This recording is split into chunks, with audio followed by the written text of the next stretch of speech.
So lately, my videos have been blowing up in the last couple of days, and instead of answering the same few questions over and over again, I'm just gonna rapid fire answer the most common questions I've been getting. It's a little annoying because I have a bio which has my location and website, and the website answers pretty much everything, but people don't like to do research. So here we are. Number one, where are you located? I have two offices. One is in Huntington Valley, PA. For you that are not local to the area, that's a suburb of Philadelphia, specifically Northeast Philadelphia. So it's kind of sits along the county lines of Philadelphia, Montgomery, and Bucks County. It's technically in Bucks County. The other office is in South Brunswick, New Jersey. It's not far from Princeton. I can do home visits, but I much prefer to meet in my offices, especially for that first visit. So that's number one. I'm not gonna fly if you live in like Kentucky or Missouri or whatever, like find someone near you. There is Cuddlist, Cuddle Sanctuary, Google, Instagram, look it up. There are cuddle therapists like me who have websites. I'm not the only one. It's much better to see someone close to you that you can see regularly than make a special trip to see me. So that's number one. What is cuddle therapy? Basically, I provide platonic, nurturing touch, emotional support, and companionship. So it kind of depends on what the client needs. Some want more of a friendly interaction, some want a venting space, some want quiet and relaxation, whatever they need. We are cuddling in various positions. If you go to my Instagram, there's a highlight reel of a bunch of the positions I offer. It's fully clothed, it's platonic. This is my code of conduct here, just so you get an idea of what the norms are. If you don't agree with this, that's fine. It just means this is not the right service for you, but there are people that genuinely want this, so don't knock it just because it's not your cup of tea. Then people want to know, what are your rates? So I do change my rates periodically due to, inflation, cost of living, me investing more into my practice. But these are my rates as of July of 2026. Right here, you can see these are my standard rates. Now, I do offer bundles and memberships, which do decrease the price substantially. I do encourage people to do this on a regular basis.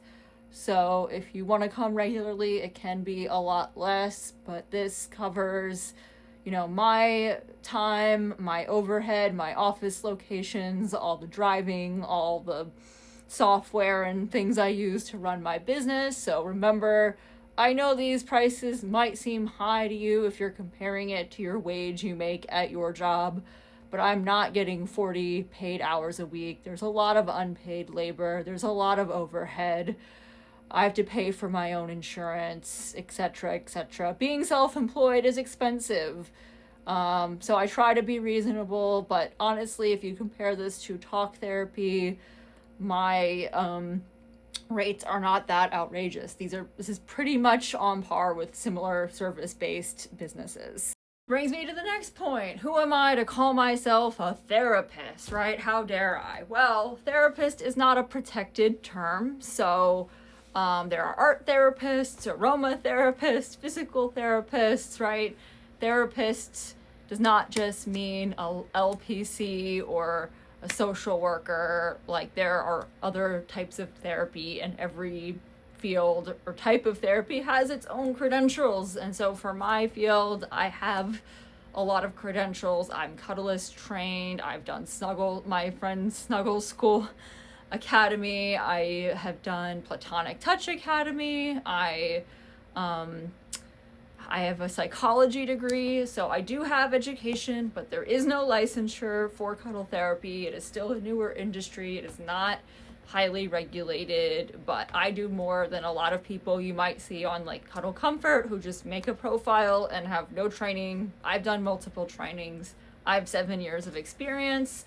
I do not claim to be a talk therapist. Many of my clients also see a talk therapist. I support and encourage that. If they don't have one and I think they need one, I will tell them that I'm not here to be in competition with talk therapists, and I'm not here to pretend to be one.